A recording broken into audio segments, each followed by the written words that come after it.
Hey, Buckhead Church, Clay back again. This podcast is a resource to inspire people to follow Jesus at home and at work. Today, I'm joined with my friend Jim Reese, the chairman, CEO, head honcho, El Jefe, the boss, the big man in charge over at Atlanta Mission, one of the most incredible organizations. Jim, how are you? Good. Well, I better straighten out that introduction. First of all, God's in charge, and everybody who works with him know I might be leading, but I screw that up different days. So, I'm doing well though, Clay. It's great to talk to you. Well, thanks. I almost did that intro tongue in cheek because I know you are the least likely to lean on a title or to want to carry a big title like that. But you really are. I have so much reverence for you just because of the work that Atlanta Mission does, but also you as a person. Jim, I'm sure you've done stuff like this 100 times, but for those people that don't know, and I know you've spoken at Buckhead Church a couple different times, but can you give everybody a little bit of your just your own background, what got you to the point where you are leading Atlanta Mission now? Yeah. So Clay, I've been at the mission about 11 years. 11 years ago, God really called me to do something totally different than I expected. I spent my life in the business world. I worked with General Foods, PepsiCo. My last role in the business world, I was CEO of Randstad and on the executive board, third largest staffing company in the world. Left there in 2005, not sure what to do. And got a call. Mission was looking for somebody who'd never done inner city ministry at all, done a lot in church. And honestly, God moved in my heart and my family's heart. And so I came in August of 2008, by the way, just before October of 2008, when the world crashed. And so very different because of the economic, not just the economics we're facing now, but, it's been the hardest job I've ever had in my life. And I cannot imagine my life not having had the chance to do this. One of the unique things I could do is people ask me, well, gosh, is God still doing miracles? And I say, spend a day with me. I'll show you the miracles God's doing every day. That's beautiful. Well, obviously, part of the reason why we wanted to check in for this conversation was because of what's happening in the world. We're in the middle of a crisis. It's hitting everybody in different ways. And one of the questions we get most frequently from people is, hey, I'm sitting at home. I want to help. What can I do to help? We've really leaned on you as we have so many different times over the years to say, hey, what can people do at home to help? So we'll get to that, but just tell us a little bit about the way life has changed in the last month, if it has at all, for Atlanta Mission and those that you serve. Well, Clay, I would say it's been a pretty dramatic change. So a little over 40 days ago now, we, when the schools closed and, you really started to get the sense. We had been previous to that doing a lot of work around extra cleanliness, deep cleaning, all of the kind of stuff that was coming out. But at that point, when the schools closed and things changed, we were really at a critical juncture of what do we do to most protect our clients we're serving, our staff. And honestly, we were about 98% capacity, and we made a tough decision to say we're going to ask clients who are not working and that they needed to stay on campus. And we made a conscious decision that if you were older than 60 at that time, to not go to our campus. And of course, when schools closed, we had issues with moms and kids that didn't have a place to go. So that was the first big step for us. So we lost about 50 of our staff just because of those kind of two circumstances. And we went kind of into an emergency mode of operation at all three of our campuses. We were serving over 600 people, Potter's House, Women's Center, and the Men's Center downtown. And, honestly, we know a lot more today. When you go back 40 days and you think about guidance and what people knew, there wasn't a lot. So we were trying to, we're leaning into the Lord, what do we really do? How do we protect our staff? And as I shared, the big thing for us too is all of a sudden we were kind of this 600-bed hospital that it felt like with no clinical or medical staff. What do we do? And so we did that. We operated there, and really the only clients we let leave were those clients that were on their way to work and back and forth to work. We quit doing intake because, again, we were about 98% capacity and said, we think that might be a good first step. We went into heavy cleaning, screening, which was recommended by the CDC. So we were screening everybody, temperature, all that, a couple times a day. And so we did that for about 2 weeks. And we had, truthfully, our first case where a gentleman had went to get tested and was positive. Was really asymptomatic, but he was working. And so our concern was we needed to stop at that point and not allow people to leave the campus at all because it was too risky, because we can't really social distance. You've been on our campuses. It doesn't work. We did as much of that as we possibly could. But, our teams have been unbelievable to watch them run to the fire. It was, in John 10, Jesus talks about the good shepherd versus the hired hand, and the good shepherd lays down his life for the flock, and the hired hand leaves when all of a sudden the wolf comes. And the thing that's been amazing to me is to watch our teams truly be those good shepherds, love and serve in the midst of that. So we've got about now we lost some people. So if they left, we couldn't let them come back. We actually 2 weeks ago now were tested on both of our campuses in town, 100% by the CDC and the health department and Mercy Care. And good news is we had one positive at our men's center, asymptomatic. We had 3 at the women's center, all asymptomatic. Again, single moms or singles with no kids, which was truthfully our big concern. There wasn't a place for a mom with children to go, so we were going to have to isolate them on campus. None of our staff were positive. And the CDC, one of the things I'm most proud of is the CDC debriefed with our teams and talked to us. They said, honestly, it's probably one of the safest places to be in Atlanta right now with all what you guys have done. Wow. So praise God for that. He's protected us. And honestly, in the homeless population across Atlanta, it hasn't been as prevalent. And, it's all over the map. There's a center in Boston, 340 people on campus, 147 people tested positive. So, so that's, we've been operating kind of in that emergency mode, and, everybody's at home right now and, kind of going crazy with their 5 kids or 3 kids or just crazy. Well, I tell people, imagine 200 plus women and kids on a campus, which is what we've got. And you can't go out for walks because you need to stay on the campus. 200 plus men on our men's campus. But, our teams have done so well and the community's been so great. So with no intake right now, that's such a big part of what you do. What are the options right now for somebody who has hit a bump in the road and is homeless? Do they have any options? Well, their options are very minimal. There's a couple centers in town that are still taking intake. Gateway, I know, is downtown. There's, and part of this truthfully was as well, we've really tried to share with our clients because the decision was so hard for us, as you can imagine. But part of what we want to do is educate them. We actually had a student from Georgia State that put a video together explaining, in 7 minutes, what this is and why it's so critical you stay here.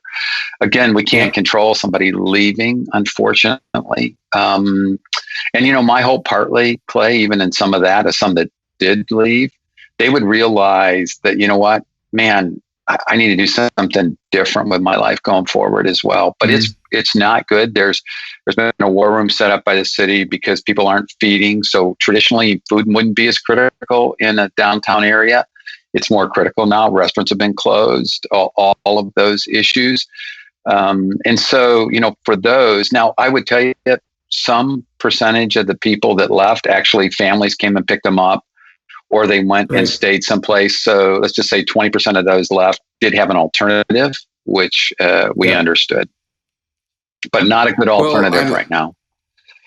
I served through during Be Rich, I served at my sister's house, and I can't remember the gal's name that did the volunteer orientation up front that's on your staff. Katrina.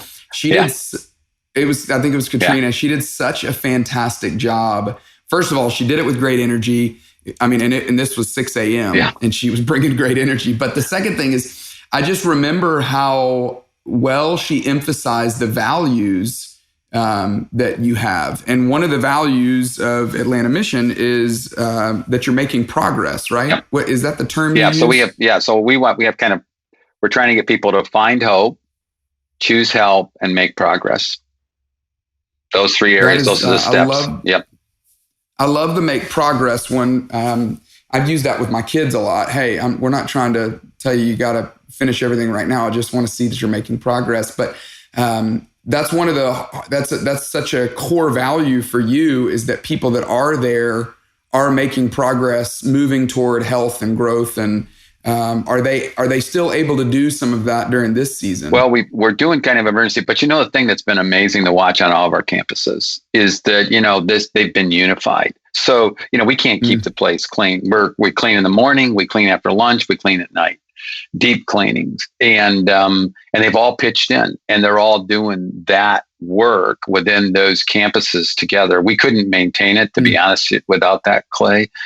And, and I think for all of them, I think their appreciation, when the governor said, go home, and you don't have a home, wow, what do you do, right?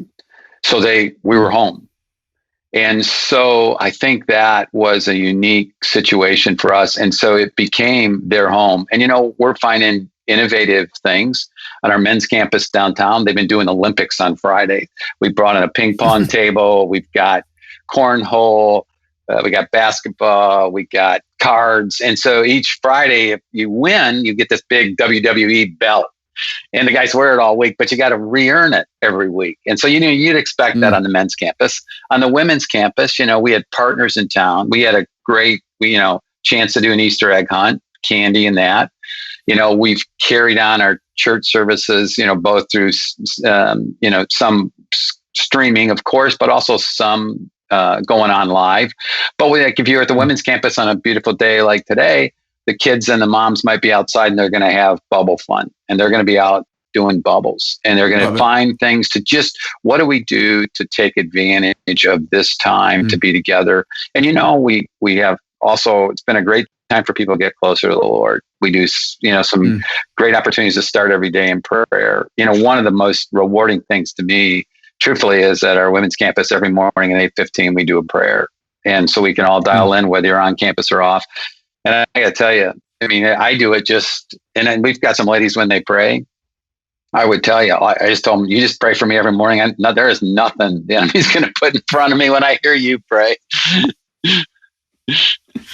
Hey, Jim, one of the ways, I don't know why this illustration or this metaphor comes to mind, but whenever I'm around you, I feel like you are, for me, in boxing, when a boxer gets hit and they're kind of woozy and they're not sure, and they go over to their corner, and their trainer or manager, whoever, brings that smelling salt, that they put under their nose to kind of wake them up to reality. I feel like that's what you do. You do that for me, but I feel like you do that for so many people, because you're just you're such a gracious and kind reminder that, hey, there are some hard spots in life, but God is doing great work even still. Do you feel like that's a role that you play for people, just kind of reminding them of, hey, let me just tell you what life might be like in other parts of Atlanta? Yeah, Clay, I think God, you've heard me say, I believe God has the poor for us. He could wipe them away tomorrow. I need them in my life. My life's a lot different because of that. But, we've seen it with our donors. I'm on, our team that talks to our donors. I can't tell you how many people we're praying for that are donors that are calling in, who, their business is in trouble, or something has happened. Or, I just got literally this morning a card from a donor who lost a brother-in-law to the disease. Now, they send you on the note to let you know that on a check that they were sending in. Now, so to me, that, to your point, and I would say with our clients, one of the biggest things is this chance to say, God hasn't missed this. In fact, it was crazy. Our first Sunday after we shut down kind of and went to emergency mode, we had 4 men come to Christ in our church service on that Sunday morning. And so it's like, in the midst of all of this, we've seen God show up, and, truthfully, through partners like you guys too. The encouragement is enormous. One of the hardest decisions we had to make was not let volunteers on campus, because to try and keep them safe. Now, I want all of our volunteers and all the volunteers from Buckhead to know they're being talked about, asked about all the time. You've heard me say, you don't know what it means to show up to somebody who their whole life people has promised them that they would show up and they didn't. So when our volunteers show up, so it's been one of the hardest things. But, we watch God. I mean, we struggled getting thermometers. Unbelievable problem. I was promised by health departments, health people across the city, nothing. I had 3 different donors, one church, drive and find thermometers. The body of Christ just really rose to the occasion, and they're praying for us. We got just an unbelievable story. We had a teacher send us, Clay, a note, prayer saying, "Hey, I want you to know I'm praying for you guys. I just got my $1,200 check. You guys need it worse than I do. Here it is." Gave you the whole check. Now, wow. Because, so I'm moved by what I see people doing, and I think God's in the midst of all this. He hasn't left us. I mean, I've loved what Andy said around the whole thing of fear, and for us, we need to be wise, and we're not being foolish. But I think as well, to live through COVID and live physically, but not live spiritually for eternity. To us, I had one of our team share, it's just heightened the whole awareness to everybody of the importance of the work we do. Because even getting you out of being homeless and having you have a place to live, that's, Denver Moore had said, and from same kind of difference as me, we're all going to be homeless someday. Question is, where are you going to spend? Where's your home permanently be? And that's what I love, is we get the chance to do both. Well, thank you. Thanks for being such a powerful and influential voice, and you do it in such a gracious, kind way. But I want to, I would be remiss if we didn't talk about ways that people can help. Yeah. People are going, we've had so many people ask, so many people want to help. Obviously, one of the best and easiest ways to help is by giving, not easiest, but maybe simplest is through just giving generosity financially to Atlanta Mission, which we would certainly encourage anybody listening to do. But are there any other ways, Jim, that y'all are recommending people right now? Yeah, I think there's a couple things I would just ask Clay. So I think continue to pray for us and our team. I would feel incredible. Our staff has been unbelievable. You spoke to us a few years ago about, how to lead when you're not in charge. Well, you know what? When you get in the middle of a crisis, leaders get an opportunity, and it's been unbelievable to watch our teams lead through this process. Unbelievable. So I would say just continue to pray for strength and wisdom for us. I mean, it is so important. How do we navigate this? What does reopening look like for us? How do we begin to do that? How do we really do that? And so for that whole thing of prayer. The other is, if you go to our website, you can see our kind of what we call critical needs right now. It's fun to watch Amazon packages show up. People have responded because, snacks are a big deal for us. Because, like I just talked about, how many people are eating more snacks right at home. So you got 200 women and kids at campus, extra food, and food makes a big difference. So I think looking at those critical needs, we've had people truthfully buy meals. Like one of the unique things they do is, okay, we buy a bunch of Chick-fil-A sandwiches, enough because we need it cooked in a commercial kitchen because we can't run the risk of bringing any disease in. But that's been a fun thing to be able to do. And then, if you go to our website, it'll show you some of those items, but that meals, the critical needs list is really, but I would just tell you, pray for both our clients and our team in the midst of this. God has given us a peace, that's been pretty unbelievable, to be frank. How you have the number of people we do on a block stay together and do well together is amazing. And so those would be the big things. But, you guys, you have stood with us. You talked about our whole transformation model. Hey, you guys were the initial investors through Be Rich that helped us deliver the whole thing around find and hope and choose help, because you said, we think this will make a difference. We The other thing I would just say, Clay, in regards to the help, we stood ready for this crisis, not because of the crisis, but because you guys have been faithful for years. Mm. I tried to say to people, they're like, the city had to stand up an emergency hotel, which we critically needed. But you know what? We were ready. We were ready because people have been faithful, and God's people have been faithful for 80 years in the case of the Atlanta mission. And so to all of you, your faithfulness in the past prepared us for something none of us saw coming. And your faithfulness now is helping us serve during the midst of this. And as the thing as we go on, we're going to continue to serve. And, our prayer is God will use this mightily in people's way. Jim, that's a sermon right there. I don't know if you got any speaking engagements coming up, but you should use that, because if you don't, I'm going to. It's all yours. That your faithfulness in the past has set us up to be able to serve people now. That is beautiful. Hey, I just want to challenge everybody listening to this. Do something. Do one thing. Pick one thing. Go to Atlanta Mission's website and make a commitment that you're going to do one thing over the next week to try to help Atlanta Mission. They're doing some incredible work in our city, and we couldn't feel more grateful to get to partner with you. And we want to do everything we can do to try to help you out. So, Jim, thanks for your time. Thanks for your influence. Thanks for your voice. Stay safe. Yeah, Clay, thank you guys. And thanks to the Buckhead family. Your guys' incredible faithfulness and encouragement means more than you guys will ever know. We're glad to do it. Thank you.